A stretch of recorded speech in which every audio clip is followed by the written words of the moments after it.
प्रभु सुदशरथ अजिर बिहारी।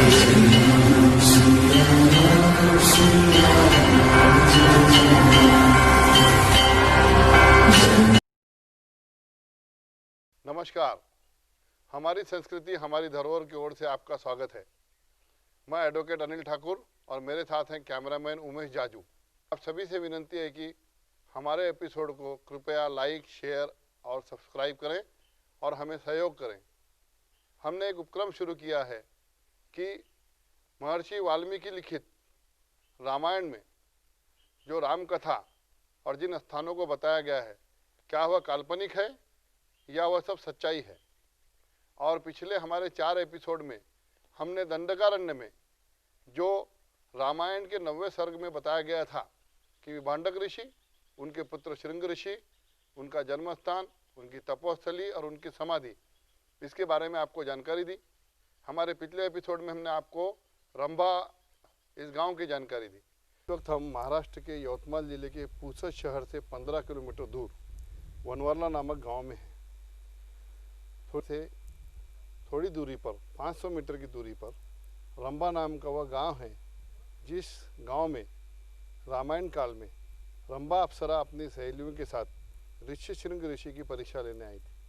मेरे ठीक पीछे आप लोग देख रहे हैं रंभा पहाड़ी दिख रही है जिस पर पुष्पावंती नदी के किनारे हूँ।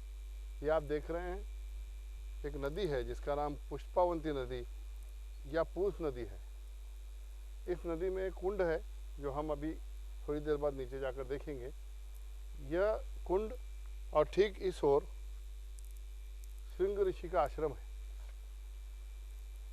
ठीक पीछे आप देख रहे हैं एक पुरातन हजारों साल पुराना मंदिर है। यह जो मंदिर है और यह जो परिसर आप देख रहे हैं, यही परिसर श्रृंग ऋषि की तपस्थली थी। यहाँ से सिर्फ 500 मीटर पे वो रंभा गांव और टेकड़ी है जहाँ पे रंभा अप्सरा रुकी थी और यहाँ पे उन्होंने श्रृंग ऋषि के ब्रह्मचर्य की परीक्षा ली थी। देखिए, हम लोग कार्लादेव संस्थान से निकले, वहाँ से अनसिंह गए, अनसिंह से हम लोग रंभा गए और रंभा से अब वनवारला, यहाँ पे इस जगह पे आए हैं जहाँ ऋषि सिंह तपश्चर्या करते थे और उस स्थान को अब श्री कोंडेश्वर संस्थान वनवारला ऐसा नाम दिया गया है। और कोंडेश्वर संस्थान वनवारला, इस मंदिर को आप देखिए, ये हिमाड़पंथी मंदिर है, पत्थरों का बना हुआ हजारों वर्ष जूना मंदिर और यह परिसर है। अभी आप देख रहे हैं श्री कोंडेश्वर संस्थान वनवारला का वह मंदिर जो अतिशय पुरातन हेमाड़पंथी या हजारों वर्ष पुराना है। यह वही परिसर है जहाँ पर ऋष्यशृंग ऋषि का आश्रम था और यहाँ पर वो तपस्या करते थे। अब इस पूरे परिसर को हम आपको दिखाएंगे। यह हजारों वर्ष जूना मंदिर है। इस मंदिर का जीर्णोद्धार यहाँ के भक्तगण और मंदिर के सदस्यगण सब करते हैं। यहाँ पर डॉक्टर के.जी. बेलोरकर, इन्होंने और सभी गांव के लोगों ने मिलकर इस मंदिर का जीर्णोद्धार किया। इसके अलावा भी यहाँ पर एक मंदिर का संचालक मंडल है। आप ये मंदिर देख रहे हैं, देखिए इसको कलर लगाया गया, रंग लगाया गया है, लेकिन यह मंदिर की बनावट, ये देखिए, यह पत्थर के अति प्राचीन ऐसी चौखट है मंदिर की।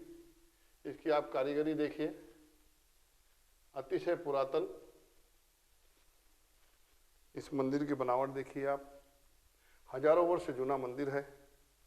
इस मंदिर में अंदर भगवान महादेव की शिवलिंग है। देखिए मंदिर की बनावट। ठीक अनसिंह में हमने जो श्रृंग ऋषि का मंदिर देखा था, ठीक उसी तरह की बनावट इस मंदिर की है। पूरा मंदिर पत्थर से बना हुआ है, पत्थर ही एक दूसरे से जोड़े गए हैं और आज हजारों साल बाद भी यह मंदिर जैसा था उसी तरह खड़ा है। सिर्फ थोड़ा सा इस पर रंग की पुताई की गई है, वरना यह पूरा मंदिर पत्थर से बना हुआ है। बहुत ही प्राचीन मंदिर, बहुत ही पवित्र स्थान। महाराष्ट्र के यवतमाल जिले के पुसद तहसील से 15 किलोमीटर पर वनवारला नामक गांव में श्री कोंडेश्वर संस्थान यहाँ पर श्री ऋष्यशृंग ऋषि के आश्रम की स्थली और भगवान शिव का पवित्र शिवलिंग इस मंदिर में है। मंदिर की बनावट अतिशय प्राचीन है, हजारों वर्ष जूनी है। देखिए कि कारीगरी बहुत ही अच्छी। इस मंदिर के देखिए अनसिंह के मंदिर में देखा था, भारत के जितने भी पुरातन मंदिर हैं जो हजारों वर्ष पुराने हैं, सभी की बनावट इसी तरह की है। इसी तरह का उसमें छत के अंदर फूल और इसी तरह का जो है बिल्कुल एक अच्छी इंजीनियरिंग में कह सकते हैं हम लोग कि देखिए चौकोन, और उसके बाद में उसी चौकोन को इस तरह बनाया गया है कि बहुत ही सुंदर एक शुभ ऐसा यंत्र दिखाई दे रहा है। आप देख रहे हैं ये पत्थरों से बना हुआ है। इसे यह बाद में थोड़ा सा चूना, सीमेंट और कलर दिया गया है, लेकिन इन पत्थरों को आप देखिए, ये इस तरीके से हजारों वर्ष पहले पत्थरों से बनाया गया मंदिर। यह इसका परिसर, यह मुख्य द्वार है इस मंदिर का। इसके अलावा यहाँ पर और दो छोटे छोटे मंदिर हैं। इनकी स्थापना कालांतर में की गई है, यह पुरातन नहीं है, लेकिन जो मुख्य मंदिर है यह हम लोग उसके अब पीछे की ओर आए हैं। ये देखिए, ये देखिए, यह है उस मंदिर की बनावट जो पूरी पत्थरों पे है, और यही वो परिसर है जो श्रृंग ऋषि की तपोस्थली थी। ये देखिए, वहाँ से कुंड का पानी बाहर आता है, शिवलिंग पर अर्पित किया गया पानी। यहाँ पर पुरातन मंदिरों के अवशेष हैं। उस समय के पुरातन मंदिर के खंभे देखिए, और उसके सब। श्री कोंडेश्वर संस्थान वनवाला, इस मंदिर संस्थान के संचालक व्यवस्थापक श्री विजय फुके जी और श्री दत्तराव पाटिल जी इस समय हमारे साथ हैं। वो हमें इस संस्थान और इसके पुरातन इतिहास के बारे में कुछ जानकारी दे रहे हैं। दादा, हे जे आपलं संस्थान आहे याची पुरातन काळात जेव्हा रामायण काळातील ऋष्यशृंग ऋषीशी काय संबंध आहे आणि इथं काय काय आहे असं या परिसरमध्ये, याची माहिती द्या। हेमाडपंथी नावाचा राजा पहिले असं फिरत फिरत त्यांना हे ठिकाण चांगलं वाटलं आणि त्यांनी इथं याचं मंदिर, याचे कोटेश्वराचं मंदिर स्थापन केलं। नंतर ते काही कालांतरानं 1964 साली त्याचं पुन्हा आमचे डॉक्टर के.जी. बेलोरकर यांनी आणि गावकरी मिळून जीर्णोद्धार केला। आता इथं आम्ही बरेच वर्ष 1947 पासून नंदादीप चालू आहे। दर महिन्याला 18 किलो तेल जळते नंदादीपमध्ये, आणि असे आम्ही दर सोमवारी अभिषेक, जेवण 200 ते 300 लोकांचं जेवण, व दर सोमवारी अभिषेक, दर गुरुवारी अभिषेक, दर शनिवारी अभिषेक, हे असं पहिलेपासून चालू आहे। आणि या दर पंधरवाडी एकादश, परत श्रावण महिन्यात तिसऱ्या सोमवारी एक लाखोळी म्हणून बेलाचा कार्यक्रम घेतो। तर ते बेलाचा कार्यक्रम असा मस्त चांगल्या पद्धतीने घेतो आम्ही, की तिथं जवळजवळ 2000 ते 2500 महिला 1 ते 1.5 लाख बेल वाहतात महादेवाला। असे आमचे कार्यक्रम चालू राहतात। महाशिवरात्रीचा कार्यक्रम होते, तिथून रामनवमी। जवळजवळ पुसद तालुक्यात सर्वात जुना रामनवमीचा कार्यक्रम वनवारल्यातून सुरू झाला। सर्वात जुना म्हणजे पुसद तालुक्यात जवळपास रामनवमीची मिरवणूकच कुठं निघायची नाही, तर हे या वनवारल्यातून सुरुवात झालेली आहे। तर त्या गोष्टीला जवळजवळ आज 50 ते 60 वर्षे होऊन गेली। या स्थळाचा ऋष्यशृंग ऋषी आणि रामायणाशी काही संबंध आहे का? सांगते तर जुने लोक सांगतात की इथं सीतेची नहाणी आहे तिथं या कुंडावर। तर इथून राम, लक्ष्मण, सीता ज्यावेळेस वनवासाला गेले होते तर त्यावेळेस इथून गेले असं हे पुरातन लोक सांगतात। की फूके दादा ने बताया कि यह परिसर अतिशय पुरातन है। यहाँ पर राम लक्ष्मण और माता सीता यहाँ आकर गए हैं और यह जो स्थल है इसका रामायण काल से सीधा संबंध है। अब हम यहाँ से वह कुंड देखने जा रहे हैं जिसकी बहुत ख्याति है और यहाँ पर जिसे सीता कुंड कहा जाता है। श्री कोंडेश्वर संस्थान वनवाला से होते हुए हम लोग अब पुष्पावती नदी के किनारे आए हैं। ये जो आप परिसर देख रहे हैं, देखिए ये पुष्पावती नदी का एक सुंदर परिसर और दृश्य, पत्थरों के बीच से पानी बहता हुआ। और पुष्पावती नदी के किनारे या मेरे पास में ये जो आप पत्थर देख रहे हैं, यहाँ पर हजारों वर्ष पुराना एक मंदिर था। देखिए ये मंदिर के अवशेष हैं, ये उस मंदिर का गर्भगृह है और इस गर्भगृह के नीचे एक कुंड है। कहा जाता है कि इसे सीता कुंड कहा जाता था।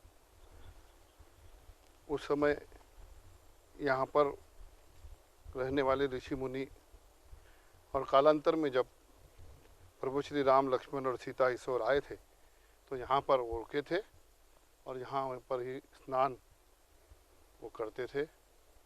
इस पूरे परिसर को आप देखिए, ऐसी किंवदंती है कि संध्या के समय यहाँ पर प्रभु श्री राम उस पत्थर पर, उस ओर जो एक सिंहासन के जैसा वो पत्थर बना हुआ है, उस पत्थर पे बैठा करते थे। उसे आज भी राम का सिंहासन कहा जाता है हुआ है और उसके सामने एक बैठने के जैसा स्थान है।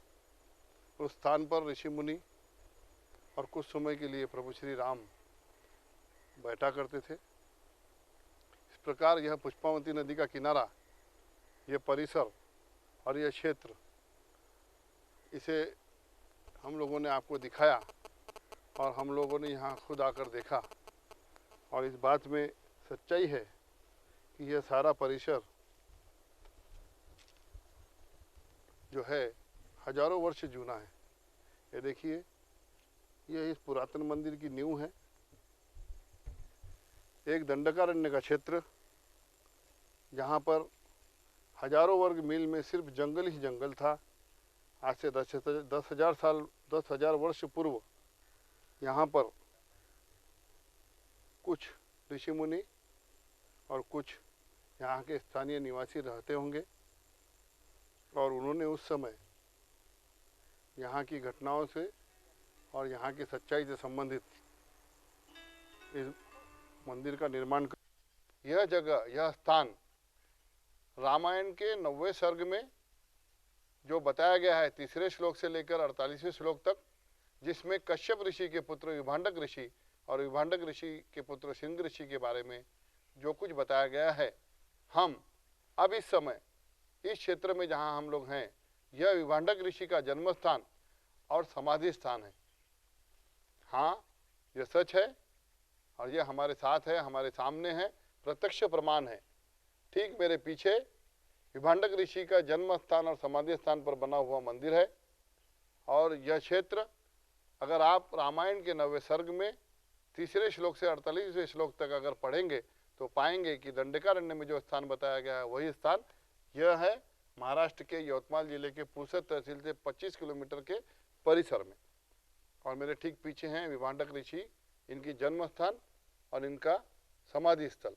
यहाँ पे पुरातन हजारों साल, तकरीबन 10,000 साल पुराना मंदिर है और मंदिर सिर्फ पत्थरों से बना है। आज उसका थोड़ा बहुत जीर्णोद्धार किया गया है और उसको रंग लगाया गया है, लेकिन हम आपको उस मंदिर में ले जाएंगे, उस मंदिर को नज़दीक से आपको दिखाएंगे। उस मंदिर को देखिए, उनके पत्थरों को देखिए, उनकी बनावट को देखिए, उसकी कार्बन डेटिंग अगर की जाएगी, टेस्टिंग की जाएगी, तो भी यह सिद्ध होगा कि यह मंदिर आज से 10,000 साल पुराना मंदिर है। इस क्षेत्र में विभांडक ऋषि के जन्म और समाधि स्थान के अलावा मेरे दाईं ओर पुष्पावती नदी, जिसे पूछ नदी कहते हैं, यह बहती है। बहुत ही सुंदर निसर्गरम्य, एकदम प्राकृतिक, इतना सुंदर दृश्य आज दिख रहा है। तो आज से 10,000 साल पहले जब यह दंडकारण्य होगा, यहाँ पे घना जंगल होगा, तो आप कल्पना कीजिए कि कितना सुंदर दृश्य होगा। और ठीक इस पूरे परिसर के अंदर पत्थरों से बना हुआ बहुत बड़ा मंदिर और यहाँ पे कुंड है जिसे सीता कुंड कहा जाता है। जब नासिक से प्रभु श्री राम निकले थे तो दक्षिण की ओर जाते समय इसी मार्ग से गए थे, और इस मार्ग में उनके रास्ते में यह सब गांव, ये सब क्षेत्र लगे थे, और इसीलिए इन क्षेत्रों में उनके नाम से, माता सीता के नाम से कुंड मंदिर स्थान है। हमारे दाईं ओर एक कुंड है जिसे सीता कुंड कहा जाता है, वो भी हम आपको दिखाएंगे। और इसके अलावा अभी हम लोग आपको खुदाई करके तो नहीं बता सकते, लेकिन यहाँ पे जो काम किया गया, यहाँ पर कारला देव संस्थान की तरफ से एक धर्मशाला और एक सभा स्थल बनाया गया। उस सभा स्थल और धर्मशाला का काम करते समय, इस मंदिर का जीर्णोद्धार करते समय यहाँ पर हजारों साल जूने पत्थर शिलाएं जो मिली, वो इस बाजू में हमारे दाईं ओर रखी हुई है, वो भी हम आपको दिखाएंगे। और सारे परिसर में जो रामायण कालीन सच्चाई है वो आपके सामने लाएंगे। विभांडक ऋषि के जन्म और समाधि स्थान पर बना हुआ हजारों वर्ष पुराना मंदिर देखिए, ये देखिए, ये मंदिर सिर्फ पत्थरों से बना हुआ है, पाषाण पत्थर का बना है मंदिर। ये देखिए, इसका एक छोटा सा दरवाजा है जिसकी ऊंचाई 4 फीट होगी, ये भी पत्थर से बना हुआ है। ये देखिए, हजारों साल जूना मंदिर। यह इस बात की पहचान है, इस बात का सबूत है कि दंडकारण्य में जो ऋषि मुनि हुए और रामायण में जिनका उल्लेख है वो सब कुछ सत्य है। यहाँ पर ऋषि सिंह की समाधि, उनकी एक मूर्ति यहाँ बिठाई गई है, और ठीक उनके सामने एक शिवपिंड है। हमारी संस्कृति में हर महात्मा, हर देव पुरुष के साथ में भगवान शिव की लिंग, भगवान शिव की पिंड होती है, और शिवलिंग और यह मूर्ति यहाँ की पवित्रता, यहाँ की पुरातन संस्कृति की पहचान है। इस मंदिर को आप देखिए, बहुत ही पुराना मंदिर है। और अब इसके पूर्ण परिसर को हम आपको दिखाते हैं। देखिए, इसकी नींव हजारों वर्ष जूनी पत्थर की बनी है। इस मंदिर के जीर्णोद्धार के समय इस मंदिर से निकले हुए, ये देखिए, ये पुराने शिलाएं इसी मंदिर की हैं। हाँ, ये सब हजारों साल जूने पत्थर, ये पत्थर पे बनी पादुकाएं, ये उस हजारों साल जूने मंदिर के कुछ खंबे जो जीर्णोद्धार के समय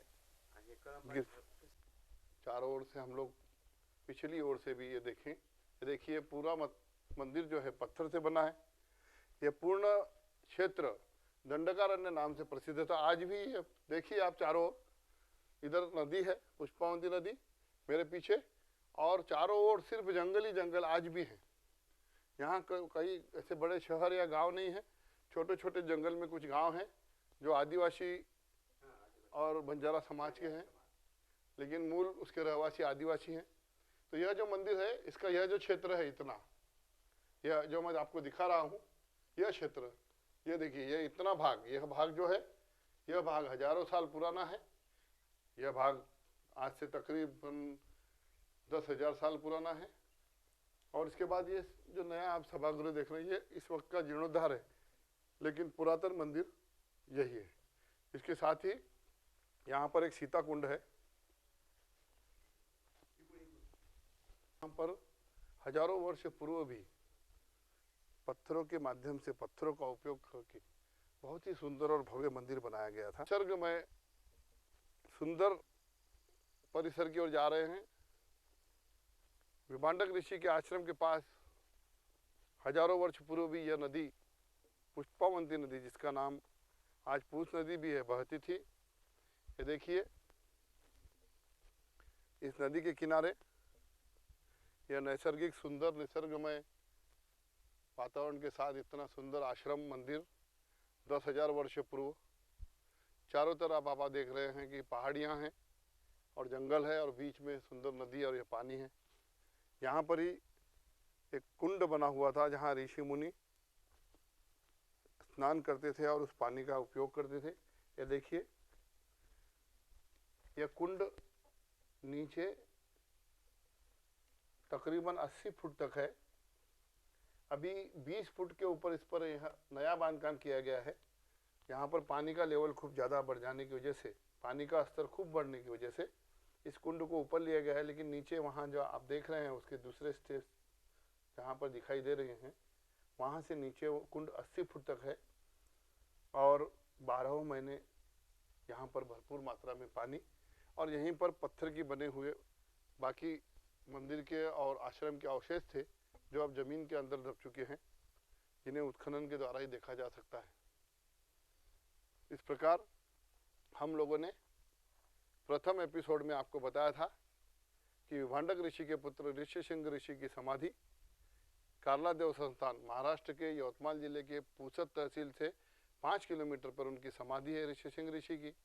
वहाँ से हमने आपको पूसद से 25 किलोमीटर पर अनसिंग गांव में ऋष्यशृंग ऋषि की तपोस्थली दिखाई, जन्म स्थान दिखाया। वहाँ से हम लोग फिर अगले एपिसोड में रंभा नाम के उस गांव में गए जहाँ पर सिंह ऋषि तपस्या, होम, हवन, यज्ञ करते थे, और उनकी परीक्षा लेने के लिए रंभा नाम की अप्सरा अपनी साथियों के साथ आई थी और उनकी परीक्षा लिया था। उसके पश्चात हम लोगों ने आपको वनवारला, वहाँ पर कोंडेश्वर संस्थान का वह मंदिर, वह जगह बताई जहाँ पर ऋष्यशृंग ऋषि तपस्या करते थे, होम हवन यज्ञ करते थे, और वहीं पर रंभा इन्होंने ऋष्यशृंग ऋषि की परीक्षा ली थी। वनवारला के बाद हम लोग आए हैं भंडारी में। भंडारी यह विभांडक ऋषि के नाम का अपभ्रंश है, इसलिए इस गांव को भंडारी कहा जाता है। विभांडक का अपभ्रंश होकर यह भंडारी हुआ, लेकिन हजारों साल से इस गांव का नाम भंडारी है। और यहाँ पर विभांडक ऋषि के जन्म स्थान और समाधि होने के कारण परिसर के जो भी लोग हैं, रहवासी हैं, गांव के लोग हैं, आदिवासी हैं, वो जानते हैं कि यह विभांडक ऋषि की आश्रम स्थली है और यह सच है। इस ऋषि विभांडक के जन्म स्थान और समाधि स्थान के व्यवस्थापक और इस स्थान को खोजने वाले परिवार के एक सदस्य भीमराव पाटिल आज हमारे साथ हैं। मैं उनसे जानकारी प्राप्त करना चाहूँगा कि इस क्षेत्र को किस प्रकार ढूंढा गया और इसका विकास किसने किया। हे पहिले अरण्यच होतं सगळं आजोबाने गोविंदराव पाटील यांनी हे निर्माण केलं. सर्व पूर्ण इथून इतक्यात काही नव्हतं म्हणून हे निर्माण झालं. आणि आजोबा करत होते पहिले. गोविंदराव पाटील इथं आले. गोविंदराव पाटील आल्यानंतर नंतर हे सगळं जंगल साफ झालं आणि त्यानं हे निर्माण केलं. हे गाव तयार केलं इथं. त्यावेळेसपासून बरेचसे वर्षापासून ही कथा आहे. म्हणजे हे क्षेत्र जे आहे रामायण कालीन आहे. हो हो रामायण विभांडक ऋषी एकदम रामायण. हा इथं सीतेची नाणी होती ते पाण्यामध्ये पाण्यामध्ये. हां आम्ही येत जाऊ लहानपणी. असे हे खोल अरण्य हे खोल होते तर भरून काढलं मग या कारलेकर आहे ना. भी आपने देखा कि भीमराव पाटिल ने बताया कि उनके आजोबा गोविंदराव पाटिल, उन्होंने यहाँ पर आकर यह मंदिर जो जंगल में था इसे ढूंढकर उसके पूरे इतिहास की जानकारी प्राप्त करने के पश्चात इसका जीर्णोद्धार प्राप्त किया. अभी हम लोग जहाँ खड़े हैं यह 20 फुट तक नीचे था. यहाँ पर पत्थरों का बहुत बड़ा मंदिर था जो अब यहाँ पर दब चुका है जमीन के अंदर. इस प्रकार इस क्षेत्र का जीर्णोद्धार हुआ और इतिहास से संबंधित इसकी सारी जानकारी प्राप्त कर यह क्षेत्र जो है विभांडक ऋषि का जन्म स्थान और समाधि स्थान इस नाम से प्रसिद्ध था, है और रहेगा. आज हमारी शुरुआत पहले एपिसोड से हुई थी कि रामायण के 90वें सर्ग में जिस प्रकार बताया गया है कश्यप ऋषि के पुत्र विभांडक ऋषि और विभांडक ऋषि के पुत्र सिंह ऋषि, उनकी सारी जानकारी हमने आपके सामने रखी.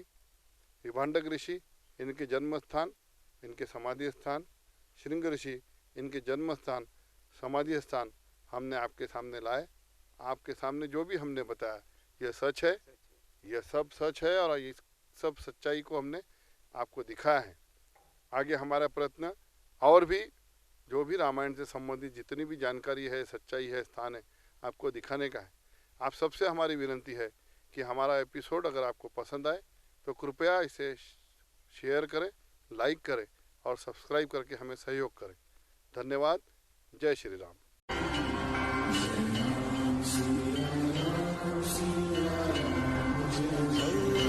मंगल भवन अमंगल हारी,